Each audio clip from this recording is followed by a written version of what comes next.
Imagine waking up knowing today is the day you vanish from the normal prison system and enter a place so secure that no inmate has ever escaped. A place where the government keeps its most dangerous, most high-profile, and most unpredictable offenders. Today we follow the real-life process of how a prisoner is moved into ADX Florence, America's only supermax of all supermaxes. Before we begin, tap subscribe and hit the notification bell. You don't want to miss the inside stories we uncover next. Long before a prison transport bus ever starts its engine, long before shackles are locked, and long before the public ever hears a whisper, the decision to transfer an inmate to ADX Florence begins in a quiet, windowless federal office. The U.S. Bureau of Prisons calls it the Designation and Sentence Computation Center, or DSCC, the nerve center of inmate placement across the country. And for an inmate to be sent to ADX, something extraordinary must happen. Contrary to common belief, inmates don't get sent to ADX simply for being violent. This transfer is reserved for the worst of the worst. Individuals who have attempted escape, murdered inside prison, organized violence from behind bars, or represent a national security threat. Some are high-profile terrorists. Some are gang shot callers whose influence stretches across states. Others are inmates who have proven they cannot be safely contained anywhere else. At DSCC, analysts and security specialists begin with a thick file, sometimes thousands of pages long. Inside are incident reports, intelligence notes, psychological assessments, gang affiliate documents, and verified acts of misconduct. Their job: determine whether this inmate has crossed the threshold where no normal prison, not even a high-security federal penitentiary, can safely control them. The recommendation doesn't come lightly. For someone to be approved for ADX, the BOP must prove why every lesser option has failed or will fail. A single escape attempt, especially if violent, can be enough. A single internal homicide can be enough. Coordinating gang attacks from inside prison, definitely enough. In rare cases, extremely high-profile criminals whose presence creates constant security risks, like certain terrorists, bypass the usual scale entirely. Once DSCC drafts its recommendation, it goes through multiple layers of review. Wardens weigh in. Counterterrorism units, if involved, provide classified assessments. Attorneys review whether the transfer aligns with federal statute. There is no inmate in the United States who goes to ADX Florence without layers of signatures approving the move. What makes this process even more intense is that inmates are never told a transfer is being considered. They don't get a meeting. They don't get to argue. They don't even get a hint. Instead, the paperwork is completed in silence, under a confidentiality protocol designed to prevent escape attempts. If an inmate knew weeks in advance that they were being moved across the country, that knowledge alone could trigger riots, hostages, or coordinated attacks. Once the final approval is stamped, a new phase begins: the creation of a transport security blueprint. The public has never seen these documents, but former officials have confirmed their existence. Every inmate receives a customized transport plan depending on their history, influence, risk of escape, and potential for outside rescue attempts. Some inmates, like members of international terrorist networks, receive a level of planning comparable to moving a high-value national security detainee.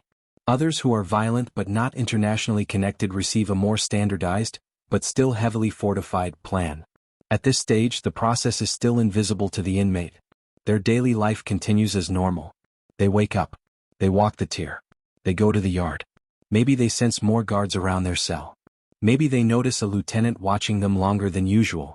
But most never suspect that the most life-altering moment of their entire sentence has already been set in motion. And somewhere, in a restricted federal database, their name has already been added to the list. Transfer, ADX Florence. They just don't know it yet. Once the transfer paperwork is complete and approved at the highest levels, the Bureau of Prisons initiates one of the most tightly controlled sequences in the entire federal corrections system. It begins with a simple command sent through a secure internal network, one the inmate will never see. The order is short, clinical, and chilling in its implications. Do not disclose. Inmate will be extracted and transferred per ADX protocol.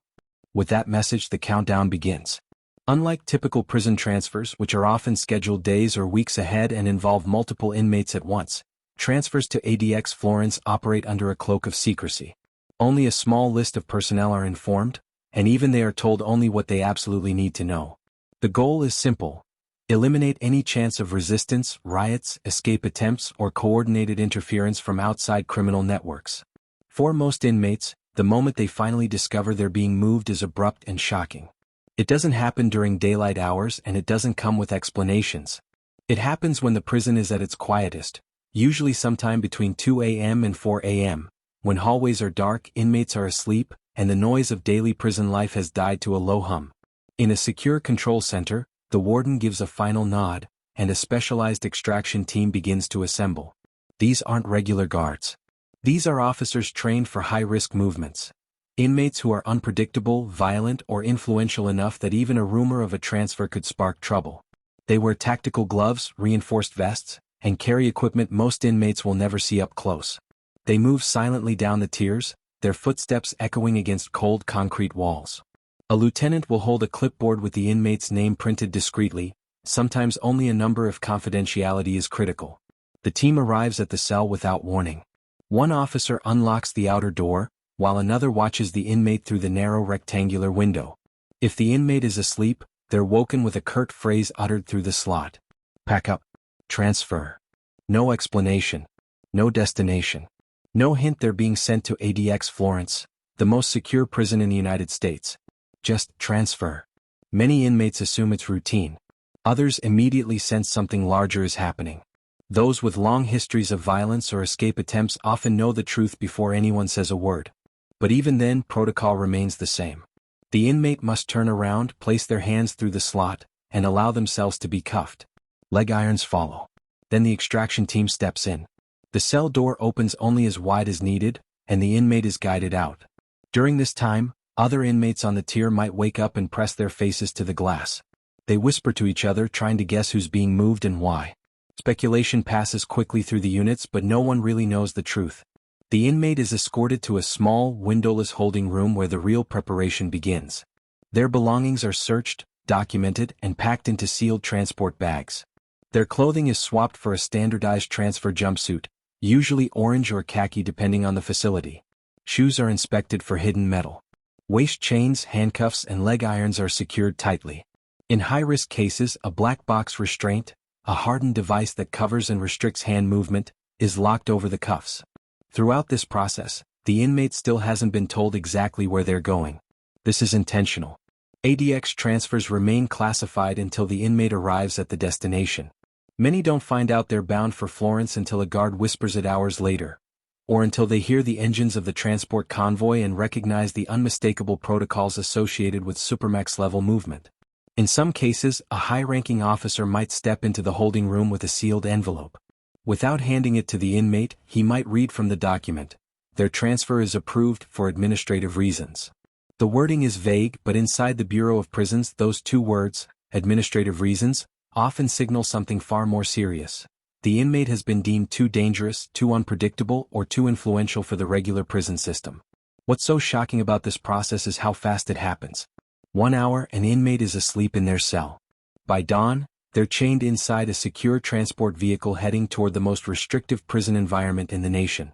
And the entire time they are watched closely, not because guards expect an escape, but because this moment is when many inmates realize their fate is sealed. Their future won't be spent in a typical penitentiary with yard time, contact with other inmates, or movement between programs. Their future is a concrete box at ADX Florence, where isolation is measured not in hours but in years. The transfer team knows this. They've seen inmates break down. Others stay silent, accepting the reality. A few grow angry, demanding answers. But no matter the reaction, the protocol never changes. Once restraints are confirmed and the paperwork is signed, the inmate is escorted through a series of locked gates and steel doors. Every barrier opens only long enough for the team to pass. Cameras track every movement.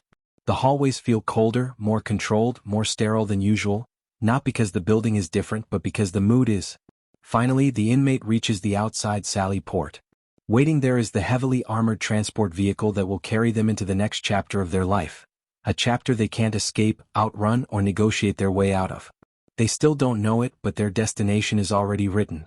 The road to ADX Florence has officially begun. By the time the inmate reaches the outer sally port, the sky is still pitch black. Prison yards lie quiet. Towers stand silhouetted against faint moonlight. The facility feels frozen in time, a deliberate stillness created to reduce the risk of disorder during high-risk transfers. In the center of that stillness, engines rumble in low idle. The convoy is already waiting.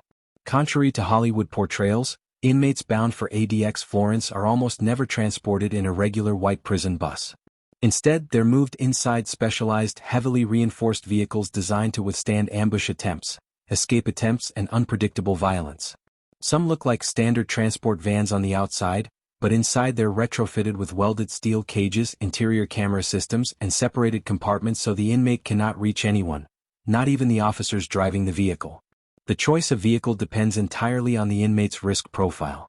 Some prisoners, especially those with a history of escape or outside connections capable of staging an attack, are transported in what the Bureau of Prisons calls a high-security escort vehicle. These resemble armored trucks more than vans. The doors are reinforced steel. The windows are layered with ballistic glass. Even the tires are run flat, meaning the vehicle can keep moving for miles after being shot or punctured. A transport lieutenant stands beside the door, clipboard in hand. Every movement is recorded. Every signature time-stamped. Several officers surround the inmate in a tight formation, not just for control but to block any clear view of the route, the personnel, or the vehicle interior. Even this level of secrecy is intentional. Before the inmate is loaded, a final protocol begins, the restraint verification check. Officers confirm that wrist cuffs, leg irons, waist chains, and, if required, the black box over the handcuffs are locked and double-locked. A metal detector wand is passed slowly along the inmate's entire body. Officers check the inside of the inmate's mouth, hair, and even the soles of their feet. No tool or improvised weapon can be allowed into the transport vehicle. Only after all restraints are confirmed does the convoy commander give the quiet order. Load him. The door opens with a metallic clank. Inside is a small steel compartment lit with harsh fluorescent light. The inmate is helped up the steps because their ankles are shackled tightly. Once inside, a steel door slams shut behind them and locks automatically. From this moment forward, they have no control. They cannot see where the vehicle is going. They cannot see the officers driving. They cannot see the escort vehicles that may be following behind. Because the truth is, most ADX transfers don't travel alone. Behind the primary transport vehicle is often a trailing escort unit, sometimes two depending on the risk level. These vehicles carry armed officers responsible for external security, communication, and route monitoring. In certain cases, state or federal law enforcement partners are quietly notified along the route. There are no sirens, no lights, no huge spectacle. In fact, the goal is the opposite. Blend in, avoid attention, stay invisible. Once the convoy moves, the route itself is predetermined and kept classified until the last minute. GPS tracking monitors the vehicles in real time, and every scheduled stop, a refueling station, a secure facility, a rest area for officers, is chosen specifically for security layout. The convoy never uses the same route twice for high-risk inmates. Inside the transport compartment, the inmate sits alone. There's barely space to move. The seat is hardened steel, often with a small bench-style support. The air is dry and cold. The only sound is the vibration of the engine and the rhythmic clinking of their chains each time the vehicle hits a bump or turns sharply. Some inmates try to sleep. Others count the seconds. Many think about the rumors they've heard about ADX Florence. The concrete solitude, the 23-hour lockdown, the silence that stretches through the building like a physical presence. A few inmates, especially gang leaders or high-profile criminals, understand the gravity of what's happening. A transfer to ADX is more than a move. It's a declaration from the U.S. government. We cannot contain you anywhere else. Officers in the front cab communicate through encrypted radios. They use coded language to describe progress, road conditions, and any anomalies. If a civilian vehicle follows too closely, the escort car may adjust its position. If a suspicious vehicle slows alongside the convoy, the drivers automatically alter speed. In extremely rare cases, highway patrol is placed on standby in nearby jurisdictions. But unless a real threat emerges, they're never activated. What surprises most people is how quiet these transports are. No sirens. No flashers. No spectacle. The objective is low visibility. The inmate is hidden from public view, sealed inside a mobile steel cell, while the convoy moves like an ordinary set of government vehicles cruising down the highway before dawn. Inside the compartment, a small camera watches the inmate's every move. It transmits to a monitor in the front, where officers can intervene if the inmate attempts self-harm, tries to tamper with restraints, or loses consciousness. At scheduled intervals, the vehicle pulls into a pre-approved secure location, where officers open the door to visually confirm the inmate is stable. This process is swift and silent. Hours pass. Sometimes days. 4 cross-country transfers. Inmates are housed temporarily at federal transfer centers, most commonly FDC Oklahoma City. Even there, the secrecy remains. The inmate is placed in an isolated cell, away from the general transfer population. Their final destination remains confidential. They may suspect ADX, but no one confirms it. When the inmate is finally loaded for the last leg of the journey, the leg into Colorado, they notice a change. More officers, heavier restraints, sharper instructions, and a sense of finality in the air. Because now the convoy isn't just moving a dangerous inmate. It's approaching the most secure federal prison ever built. And soon, beyond the mountains of Florence, Colorado, the silhouette of ADX will rise from the desert like a concrete fortress, the end of the road for America's most dangerous men. Long before the inmate ever sees it, the presence of ADX Florence is felt through the convoy. As the vehicles push deeper into Colorado, the road grows quieter, the town sparser, the landscape more open. Towering mountain ranges dominate the horizon, but in the valley ahead sits something far more imposing than nature itself. A collection of concrete, razor wire, and armed security unlike anywhere else in the United States. ADX Florence is not just a prison. It is a statement. A physical embodiment of absolute control. Nicknamed the Alcatraz of the Rockies, it spans 37 acres, surrounded by the larger FCC Florence complex. A minimum security camp. A medium security FCI. A high security USP.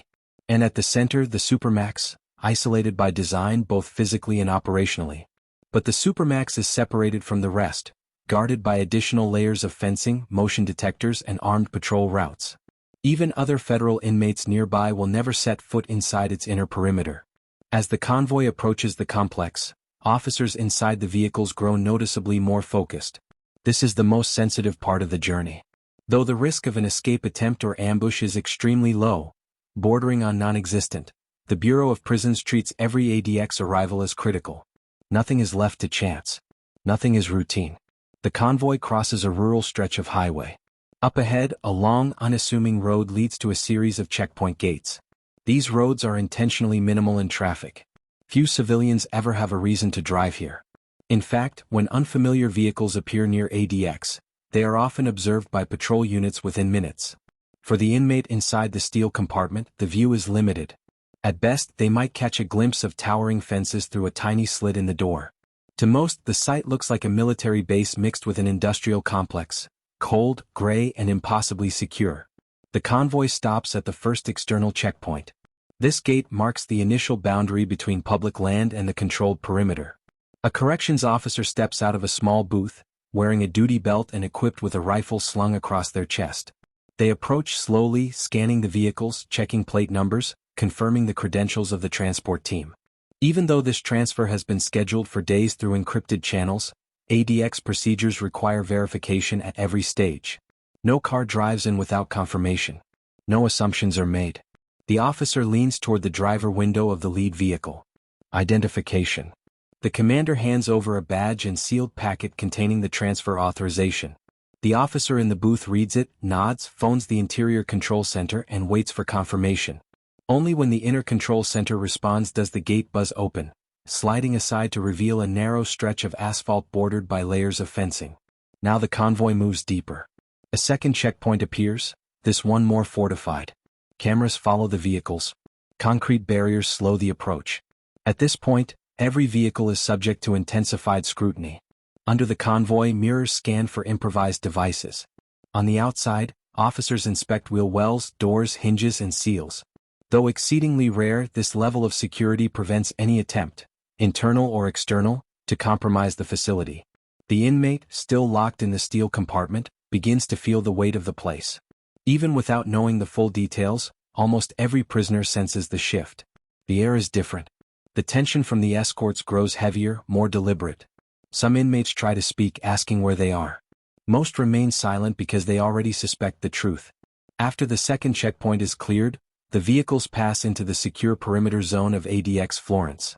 This zone includes electrified fences, razor wire coils stacked high, multiple 30-foot guard towers, armed officers trained to respond instantly to breaches, seismic detectors planted underground, microwave perimeter detection systems.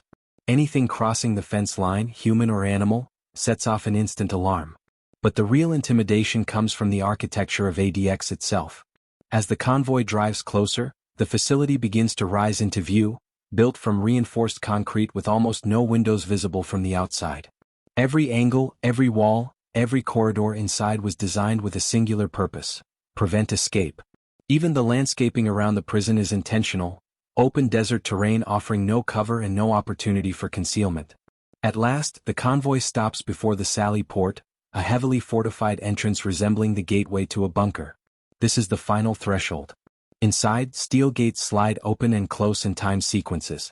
Only one door can open at a time. Once the convoy is sealed inside the Sally Port, the outside world is completely cut off. Here, the inmate will take their final steps into the Supermax. Yet even now they still may not know their fate. For many, the growing certainty feels like pressure against their chest, an unavoidable realization of what is about to happen. Few words have been spoken. No formal announcement has been made. But when the outer gate slams shut behind the convoy, echoing through the concrete chamber like a final verdict, no inmate needs to hear anything else. They have arrived. ADX Florence awaits. When the Sally Port gates lock behind the convoy, the entire atmosphere changes. The world outside is sealed off, replaced by a concrete chamber lit with glaring white floodlights. The sound of the gate closing reverberates like a judge's gavel echoing through a courtroom. Final, irreversible, absolute. For the transport team, the next steps are routine. For the inmate, they are life-altering. Inside the Sally Port, the vehicles come to a stop. Cameras mounted high on the walls record everything, the angles intentionally positioned to eliminate blind spots. Officers watch the feed from a remote control center, ensuring no movement occurs without their awareness. Every ADX arrival is a high-security event, even if the inmate poses no immediate threat. The protocol is built around worst-case scenarios. Before a single door opens, the convoy commander radios in. Transport secure. Ready for intake. The message is acknowledged inside the intake unit. Moments later, reinforced doors leading deeper into the prison slide open, allowing an escort team of ADX staff to emerge. These officers are different from regular correctional staff, not in uniform but in demeanor. Calculated. Trained to manage inmates who have assaulted staff, murdered other prisoners, or orchestrated gang activity across multiple states. A lieutenant approaches the lead vehicle and verifies identities once again. At ADX, redundancies are intentional. Every confirmation, every signature, every piece of documentation is scrutinized to prevent errors that could compromise security. Only when all paperwork is aligned does the lieutenant give the command. Remove the inmate. The back doors of the transport vehicle open with a metallic clank. Inside, the inmate sits motionless, still entombed in the steel compartment that brought them across states, across time zones, across the entire landscape of their previous life. Officers position themselves carefully, one on each side of the door, another behind, another monitoring restraint chains, creating a controlled extraction formation. The inmate steps down slowly, guided by firm hands on the upper arm. The restraints jingle against the cold air inside the Sally Port. The floor beneath their feet is made of non-slip concrete, designed to maintain control even if an inmate attempts to resist or collapse. Surrounded by officers, the inmate is escorted into the next chamber. Intake processing. What happens here is unlike the intake at any other prison in the United States. Inside, the first stop is the identification verification station, where the inmate's identity is confirmed through fingerprint scanning, photograph comparison, wristband encoding, and if needed, biometric cross-checking. The process is silent, efficient, almost clinical. Officers do not engage in conversation unless absolutely necessary. This isn't personal. It's procedural. Next comes the search. Even though the inmate has already been searched multiple times at previous facilities, and again before entering the transport vehicle, ADX protocols require yet another full scan. The inmate is guided into a private room where officers perform what is arguably the most thorough search in the federal system. Clothing is removed, inspected, and bagged. Every seam, fold, and stitch is examined under bright inspection lights. Officers check for microblades, improvised tools, or hidden contraband too small for metal detectors to pick up. Even legal mail and personal items from the previous facility are placed through a scanning machine designed to detect chemical residues. After the search, the inmate receives their ADX intake uniform, A fresh, standard-issue set of clothing that will be replaced later with level-specific attire once their housing assignment is finalized. Next, the inmate is moved to the medical evaluation unit.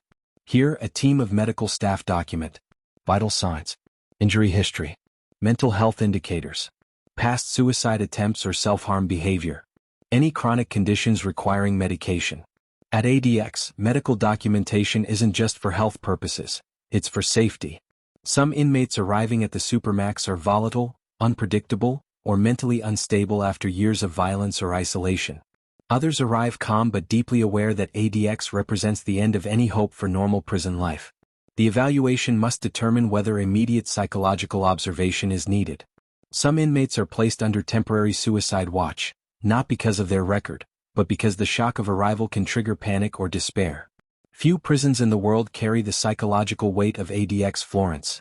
Staff know this and prepare accordingly. Once cleared medically, the inmate sits in a small holding room. This room is bare, just a bench, a tiny window made of thick glass and reinforced walls. Here, a case manager and an intelligence officer appear. They don't ask open-ended questions. They don't discuss the inmate's appeals, past crimes, or emotions. Instead, they record data: gang affiliation, escape history, violence patterns, communication restrictions, known associates, terrorism indicators if applicable. The interview is mandatory, documented, and cross-referenced with intel gathered from other facilities and federal agencies. If the inmate is associated with a criminal organization, such as the Mexican Mafia, Aryan Brotherhood, or a terrorist group, restrictions may be more severe. Some inmates are immediately placed under special administrative measures, SAMs, limiting their communication to prevent further crimes or conspiracies. Only after every check is completed does the final phase of intake begin. The inmate is escorted down a long, sterile hallway to the orientation unit, the temporary holding wing where they will spend their first days inside ADX. This unit is deliberately separated from the main housing blocks. New arrivals are kept isolated from the general supermax population until the institution determines the appropriate long-term placement. Here, officers explain the basics: how meals are delivered, how showers work, what personal property is permitted, how legal calls are processed, how privileges or restrictions are assigned, how behavior reviews operate. There is no talk of yard time, no mention of communal areas, no representation of freedom in any form. And then comes the moment that defines the entire ADX experience. The inmate is escorted to their first ADX cell, a concrete enclosure with a heavy steel door, a thick glass window, and barely any visible furniture except what is built directly into the structure. A flap opens in the door. A voice says, "Hands through the slot." Restraints are removed. The door closes. And for the first time since leaving their previous facility, maybe for the first time in years, the inmate is suddenly, completely, totally alone. ADX Florence has swallowed another name, another number, another story. And the world continues without noticing. Behind those walls, behind those layers of steel and concrete, the inmate enters a world built for silence. A world designed not for punishment alone, but for containment, absolute, unbreakable containment. ADX Florence is the final stop in the American prison system, the endpoint for men whose names echo in headlines, courtrooms, and security briefings. Once inside, there are no more transfers, no more prison politics, no more negotiations for privileges. Just 23 hours a day in a cell designed to erase the possibility of violence, escape, or influence. Some inmates spend years trying to adjust. Some never do. And a few, those who once commanded armies of followers, ran criminal empires, or terrorized nations, find themselves reduced to a single number behind a steel door. The journey to ADX Florence is more than a transfer. It's a transformation. A final declaration that the government has decided. This is where your story ends. As we close the doors on this deep look inside the most secure prison in America, remember, this is just one of many unseen operations happening behind the scenes of the U.S. justice system. If you want more stories that reveal the hidden machinery of true crime, prisons, and the secrets the public rarely gets to see, then don't forget to subscribe, tap the notification bell, and join us for the next chapter in the dark world of criminal justice. Because here, every story has a truth, and every truth has a cost. Thanks for watching.